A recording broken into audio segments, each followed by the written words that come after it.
खुलुमबाय लोगोफोर, दिनैनि बे भिडिअआव फिन खेबसे बरायग्रोनाय थाबाय। आसा खालामो भिडिअखौ नायजोबगोन होनना आरो दासिमबो चेनेलखौ साबस्क्राइब खालामाखैबा अन्नानै साबस्क्राइब खालामबानो जाबाय। जों दिनै बर' इउटुबारफोरनि इनकामखौ मिथिना लागोन, सोर बेसे खामायो इउटुबनिफ्राय। दा जोंनि लिस्टआव दङ गेमस्रि दैमारि, बि बयस आरो इंलिश मेकार। जोङो बे मोनथाम इउटुब चेनेलनि आर्निंखौ मिथिगोन। जागायदिनि। आङो बे भिडिअखौ लाबोनायनि खारनानो जाहैबाय जोंनि बर'आव गोबां सुबुंफोर दङ जाय मिथिनो लुबैयो आरोना, गिदिर बर'नि इउटुबारफ्रा बेसेबां खामायो इउटुबनिफ्राय, बेसेबां फैसा मोनो बिसोर मान्थलि एबा इयारलि। दा बेखौ मिथिनो लुबैयो माखासे सुबुंफोरा। आरो आङो नुनो मोनबायखि जोंनि बर'आव बिदि भिडिअ बानायग्रा जोबोर खम, माने गैथायानो, इनफरमेसन जेबो गैया। ओंखायनो आङो बे भिडिअखौ लाबोनाय जादों जाहाथे बयबो मिथियो एबा इनकारेज जायो आरोना, बिसोरनि इनकामखौ नुनानै खि आंबो बिदि खालामनो हायो, इउटुब चेनेल खुलिनो हागोन होननानै मटिभेसन मोननायनि थाखाय आं बे भिडिअखौ लाबोदों। जोङो गिबियावनो जागायदिनि गेमस्रि दैमारिनि चेनेलनिफ्राय। बियो बेसेबां खामायो जों बेखौ मिथिगोन। दा जोङो गेमस्रि दैमारिनि इउटुब चेनेलनि स्टेटासाव फैबाय आरोना। जों बेवहाय नुजोबगोन गासैखौबो, बेना बेसेबां खामायो, मान्थलि बेसेबां खामायो, इयारलि बेसेबां खामायो, बेसेबां साबस्क्राइबार दं, जों बेखौ गासैखौबो नुजोबगोन।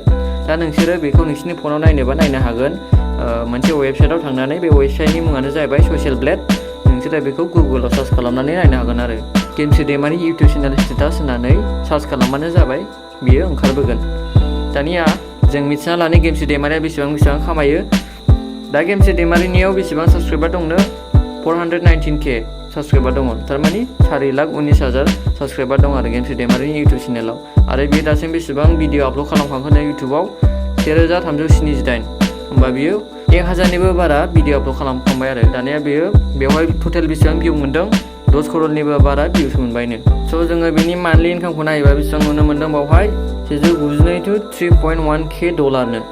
नोजोर होदो लोगोफोर, बेवहाय डलारावसो दङ जोंना। जोङो बे डलारखौ इण्डियान कारेन्सि रुपियावसो कनभार्ट खालामनानै नायनांगोन, होमबासो बुजिगोन बेसेबां जायो। जोंना बाव होनाय दङ 192.3.1K डलार। होमबा जों बेखौ इण्डियान कारेन्सियाव कनभार्ट खालामबा बेसेबां जागोननो, जिहेथु जोंना 1 डलारा इण्डियान कारेन्सियाव बेसेबां जायोनो, 84 रुपि। 3100 डलारा जुदि जोङो इण्डियान रुपियाव कनभार्ट खालामबा बेसेबां जायोनो, 2,60,000निबो बारा जायो। होमबा साननानै नाय, गेमस्रि दैमारिनि इउटुब चेनेला इउटुबनिफ्राय बेसेबां खामायोनो, 2,60,000निबो बारा रांखौ खामायो। बेयो जाबाय मान्थलि इनकामसो। आरो जोङो बेनि इयारलि इनकामखौ नायोबा नुनो मोनगोन 2.3K to 36.9K। होमबा जोङो बेखौबो डलारनिफ्राय रुपियाव कनभार्ट खालामनानै नायसै बेसेबां जायो। होमबा जोङो नुनो मोनबाय 36,000खौ जोङो इण्डियान रुपियाव कनभार्ट खालामबा बेसेबां जायोनो, 30,27,000। होमबा साननानै नाय, बेयो इउटुबनिफ्राय बेसेबां खामायो ना रायजोफोर। होमबा बेसेबां खामायो, साख्रिखौनो नाङा। आरो नोजोर हो, बेयो खालि एडसेन्सनि आर्निंल'। जोङो बेवहाय थाबावगोन स्पन्सार्स बायदि। जोङो स्पन्सार्सफोरखौ हमफायाखै, बेयो खालि भिउसनिल' आर्निं। जों नायनाय भिउसनिफ्राय बेसेबां फैसा मोनो बेल'। बे स्पन्सार बायदि कम्पानि ब्रेन्डफोरनिया आलदाबाव, बिनि एक्सट्रा मोनबावो, डाबल फैसा। होमबा जोङो दानिया गेमस्रि दैमारिनिखौ मिथिबाय। जोङो नायगोन दानिया बि बयसनि इउटुब चेनेलखौ बेसेबां खामायो। जों दानिया फैबाय बि बयस इउटुब चेनेलनि स्टेटासाव, एनालाइटिक्सआव। बिथांनिया बेसेबां साबस्क्राइबार दंनो, 2.25 मिलियन साबस्क्राइबार दङ। आरो बियो बेसेबां भिडिअ आपल'ड खालामखांखोनो, 206 भिडिअ आपल'ड खालामबाय। आरो बिनि टटेल भिउसआ बेसेबां जानानै दंनो, 17 करोड़नि बारा। दानिया जोङो बेनि मान्थलि इनकामखौ नायोबा नुनो मोनगोन 244 to 3.9K। होमबा जोङो बेखौ डलारनिफ्राय रुपियाव कनभार्ट खालामनानै नायसैलाय। जोङो इण्डियान रुपियाव कनभार्ट खालामबा बेसेबां जायोनो, 3,28,000निबो बारा। होमबा बिनि मान्थलि इनकामा बेसेबांनो, बि बयस इउटुब चेनेलनि इनकामा मान्थलि इनकामा जाहैबाय 3,28,000। होमबा साननानै नाय बेसेबां फैसा मोनो, साख्रिखौनो नाङा मानि।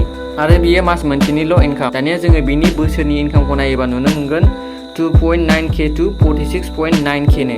दानिया जों बेखौ कनभार्ट खालामनानै नायसै बेसेबां जायो। होमबा बे बेसेबां जायोनो, 39,44,000निबो बारा।